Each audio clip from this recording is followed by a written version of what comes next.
మాది చిన్న గ్రామం అండి. ఈ గ్రామానికి రవాణా కూడా సరిగా ఉండదు మాకు. అలాంటి గ్రామము. దీంట్లో ఏంటంటే మాకు సీఏ, మా ఊర్లో దగ్గర దగ్గర ఒక 23 సంఘాలు ఉన్నాయి. ఈ సంఘాలకు మొత్తం ఉన్న ఒక సీఏ మమత. తను ఒక్కొక్క వేరే మా సంఘాలన్నింటిలో కలిపి ఒక్కొక్క వేరే వేరే పేర్లతో సహా తన అకౌంట్కి అమౌంట్ డెబిట్ చేసుకోవడం, ఈ గ్రూపులు అన్నిటిని తను హ్యాండిల్ చేయడం, ఒక హ్యాకర్ లాగా తను హ్యాండిల్ చేసుకొని ప్రతి ఒక్క గ్రూప్ నుంచి ఇన్ని అమౌంట్ ప్లస్ ఇంకోటి ఏంటంటే సంతకాలు.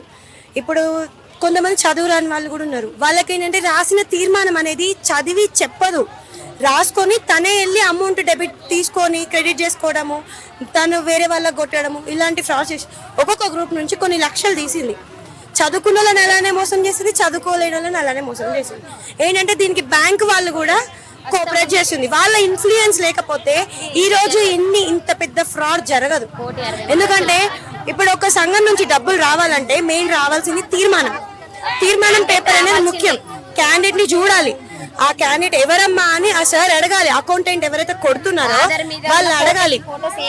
అడిగితే ఆ సార్ అడగరు, తినెళ్ళి జస్ట్ ఒక ఎంసీపీ పెట్టేసి తన అకౌంట్ కి కొన్ని మా అకౌంట్ కి కొన్ని డిస్ట్రిబ్యూట్ చేసి తను ఇట్లా హ్యాండ్ క్లోజ్ చేసి పేపర్ పైన హ్యాండ్ అనేది ఇట్లా క్లోజ్ చేసి ఫింగర్ ప్రింట్స్ అయితే ఫింగర్ ప్రింట్స్, పేర్లు అంటే పేర్లు, అలా సంతకాలు పెట్టించుకుంది. సో దీనివల్ల ఏంటంటే తీర్మానం రాసుకున్న సార్ ఎవరైతున్నారో ఆ తీర్మానం మొత్తం చదివి అందులో ఎంత అమౌంట్ ఉందో అంతే అమౌంట్ ఆ కస్టమర్కి క్రెడిట్ చేయాలి. కానీ ఆ సార్ 50,000 అమౌంట్ ఉంటే 1 lakh అమౌంట్ ఎట్లా క్రెడిట్ చేస్తాడు? అంటే ఇందులో బ్యాంకు వాళ్ళ హస్తం అనేది ఉంది.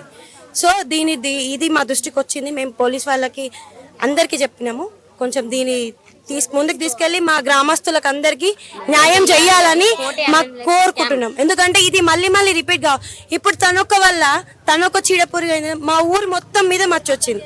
ఇప్పుడు ఊరికి మొత్తం ఎవరైనా మళ్ళీ దానంపల్లి బ్యాంక్ వెళ్తే మీరు దానంపల్లి ఒక 5 నిమిషాలు పక్కకుండేనమ్మా అనే స్థితికి తీసుకొచ్చింది. సో దీన్ని హై ఆఫీసర్స్ అందరికి దృష్టికి తీసుకెళ్లి కొంచెం మాకు అందరు న్యాయం చేయాల్సిందిగా మేము కోరుతున్నాం. గత 2-3 రోజుల నుంచి మీరు చర్యల్లో బ్యాంక్ వద్ద బైఠాయించారు కదా, ఇప్పుడు దానికోసమే ఇప్పుడు హుస్నాబాద్ ఏసీపీ సార్ వచ్చారు. అసలు సార్ మీకు ఏం చెప్పారు? అసలు సార్ చెప్పినారు. సార్ ఏమనంటే హైయర్ ఆఫీషియల్స్ వస్తారు, ఎంక్వైరీ చేస్తారు, అందరు టీమ్స్ వస్తారు, ఎంక్వైరీకి వస్తారు, చేయండి, తర్వాత చూస్తాము, దీన్ని ముందుకు తీసుకెళ్తామని చెప్పారు. సో ఏంటంటే ఈ ఇష్యూ క్లియర్ అయ్యే వరకు మా గ్రామస్తులందరూ ఏమంటున్నారంటే ఈ ఇష్యూ క్లియర్ అయ్యే వరకు మేము బ్యాంక్కి సంఘం అమౌంట్ ఏదైతే పొదుపు అమౌంట్ ఉందో హోల్డ్లో పెడతాం. ఈ ఇష్యూ మొత్తం క్లియర్ అయ్యాకనే మేము డబ్బులు కడతాం. అప్పటి వరకు డబ్బులు కట్టేదాని సమస్య లేదు. బ్యాంక్ వాళ్ళు వచ్చి మీరు ఆపద్దమ్మా, మేము చేస్తాము, మేము చూస్తామంటే ఇప్పుడు మాట్లాడిన బ్యాంక్ వాళ్ళ మాట రేపు ఉండదు.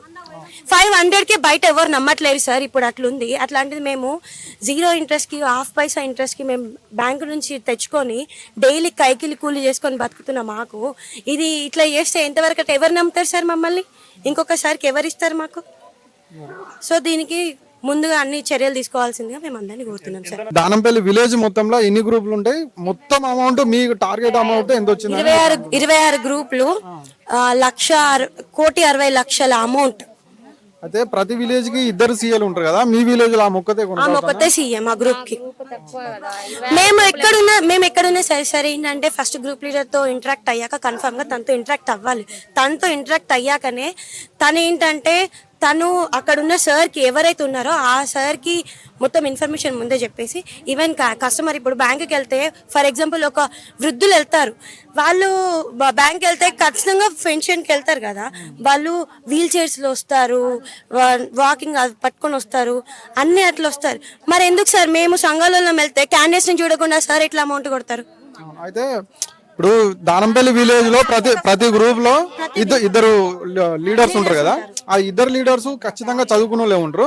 అసలు వాళ్ళకి తెలియకుండా ఎంత పెద్ద స్కామ్